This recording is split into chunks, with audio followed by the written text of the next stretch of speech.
Okay, time to talk about another application of integration. This time we're talking about how to find volumes of three-dimensional objects. And today we're going to talk about sort of the easiest situation, and that's when we can lie the object down, or at least say it's stretched out along the x-axis from x equals a to x equals b. And at every point in between, at each x value, we could put a plane. So px here is a plane perpendicular to the x-axis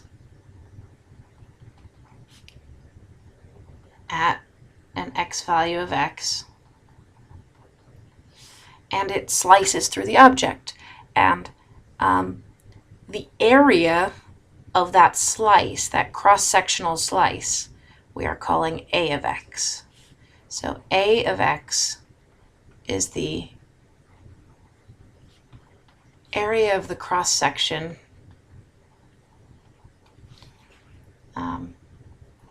at the x value x, right? So the area of the cross-section that you get when you slice the object with the plane.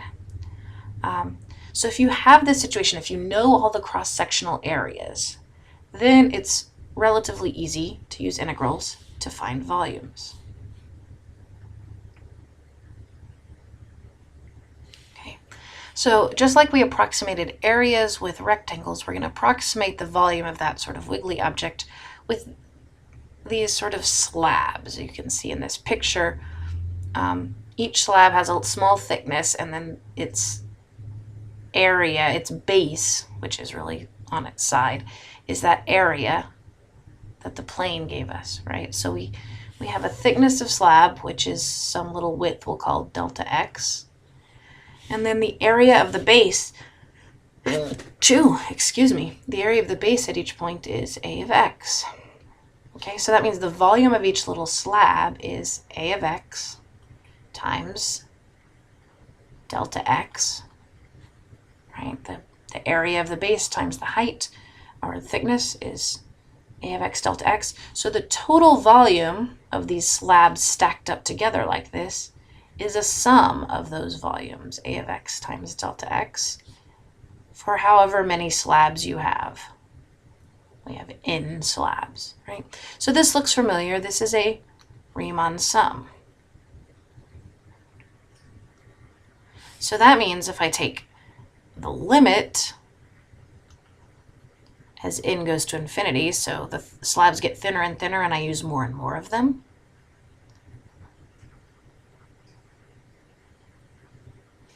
I have a limit of Riemann sums, and therefore it's a definite integral. And the thing I'm integrating is now this area of cross-section. Goes from x equals a up to x equals b.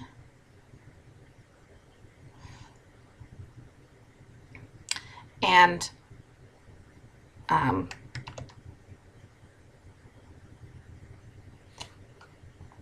that is the exact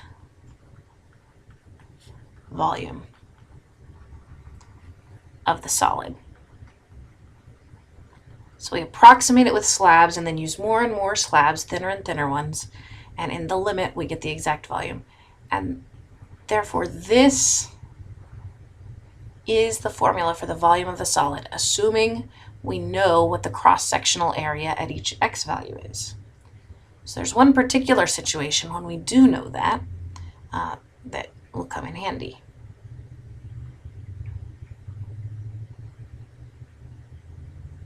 Okay, and that's when we have a solid that's made by revolving a region around an axis. So if you take this region, this is the region colored in blue in this first picture, and it's the region under the graph of y equals the square root of x, between that and the x-axis, from x equals 0 to 1, right? And we revolve that around the x-axis, and we see what shape it makes. So it makes this sort of solid filled in bowl shape you can see over on the right. A paraboloid, because it started with a parabola. Okay, and this is the situation that I was talking about where we know the area at each slice. Because if you think about taking this slice, which is kind of in pink or purple here, thickness delta x, the side of it, or if we turn our head, the top of it, is a perfect circle. So the slice through the solid is a circle. So the area equals pi r squared. Well, what's r? R is the distance from the center of that circle, which is right there, out to the edge. So it's from the center of the solid out. So that's this distance from the center of the solid out to the curve. So that's just y, which in this case is the square root of x. So the radius here is the y coordinate on the curve. So that means the area of x formula is pi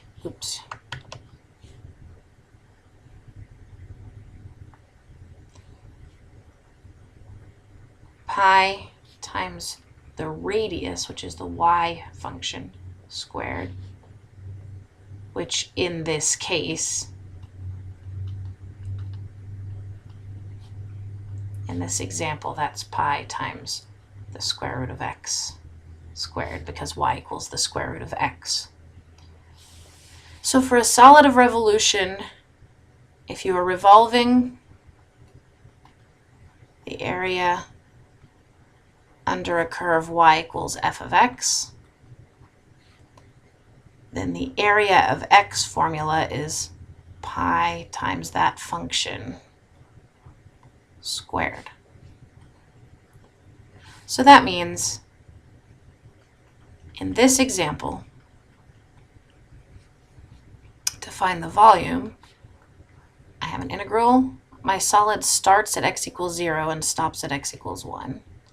The area, a of x, is pi times the square root of x squared. And then I get a dx. So this is the integral from 0 to 1 of pi x dx. The antiderivative of pi x is pi over 2x squared. And I evaluate it at 1 and 0. So pi over 2 times 1 squared minus pi over 2 times 0 squared. That's just pi over 2. So the volume of this particular solid of revolution is pi over 2. But in general, if you have a solid of revolution of an area under a graph, you'll use this for the a of x and then integrate that dx between your starting and stopping x values.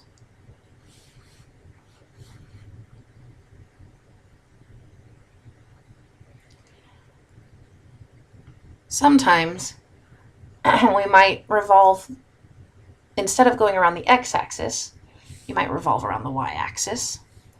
So here's an example. And it's the same idea. If you revolve around the y-axis, the slices are little discs. And so the radius is this. So the radius is just the distance from the center of the solid out to the edge. So in this case, that's the x, which might be a function of y. So the area, again, is pi times the radius squared, which is pi times x squared. In this particular example, that would be pi times the cube root of y squared. And then you would have an integral from the bottom y value to the top y value of this area function in terms of y dy. And that would give you the volume. And in other situations, you might revolve around other horizontal or vertical lines, not the x-axis or the y-axis. You just need to figure out the radius of the circle that you get when you slice through the solid. So that's the different distance from the axis of revolution out to your function. So it'll be something minus something. So that's a distance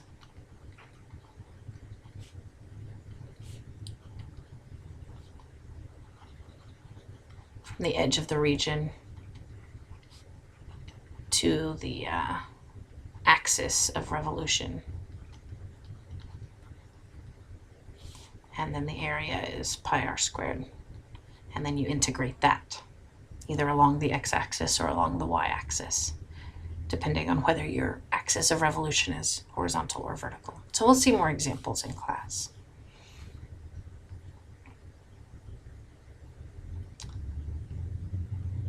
Okay, so sometimes though, the region you revolve for a solid of revolution doesn't go all the way to the middle. So if I want to revolve this little strange region in the left-hand picture around the x-axis, so it's going to go around the x-axis, what we'll make is sort of this cone-shaped thing with a curvy inner hole. You can sort of see in this picture there's space in the middle here, and then the solid around the outside.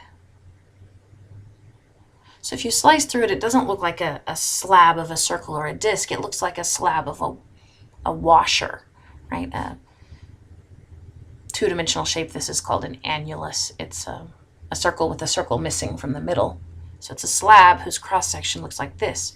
So the cross-sectional area is the area of the outer circle minus the area of the inner circle. So that's pi times outer radius squared minus pi times the, oops,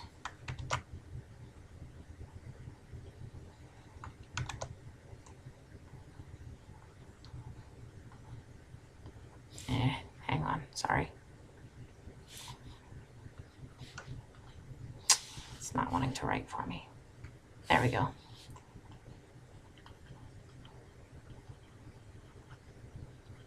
Inner radius squared, right? It's the big circle minus this small circle in the middle. So the volume will be the integral of big radius squared minus little radius squared times pi dx, or if it were going around a vertical axis, the other way around. So in this example, for this particular region, the volume will be an integral. It's revolving around the x-axis, which is a horizontal line, so I want an x integral. The x values go from 0 to 1. And the inner radius, the little radius, is the distance up to the first function it hits, so the missing stuff. The little radius is x squared.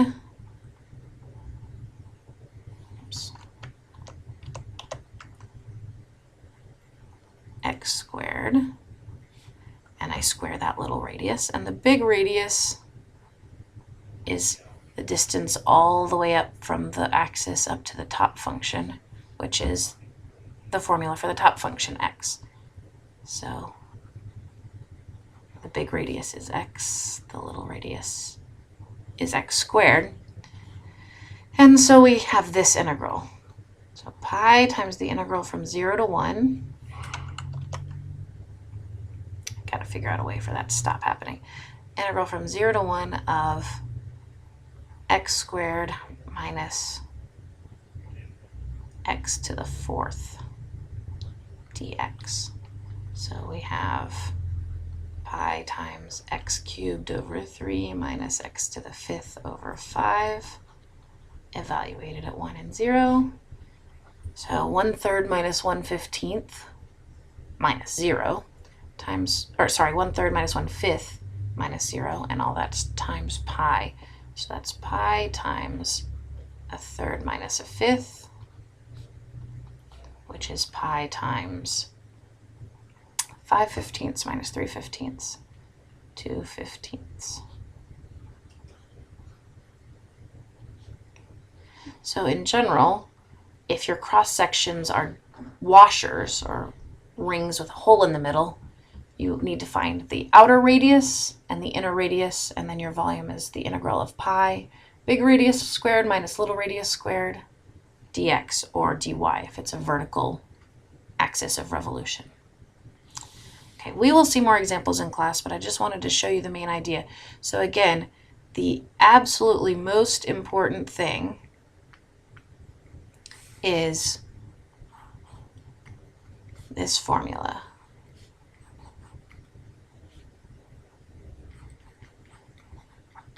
Right, the volume is given by integrating the cross-section area. Or if your cross-sections are horizontal slices going up the y-axis, it might be area of y, cross-section dy that you're integrating. Okay, and so the only thing that changes is figuring out what the formula is for the cross-sectional area. If it's circles, it's pi r squared. If it's washers, it's pi big R squared minus little r squared. And if it's something else, you might have a different formula for that cross-sectional area. But this right here is the thing to remember. All right, I will see you guys in class.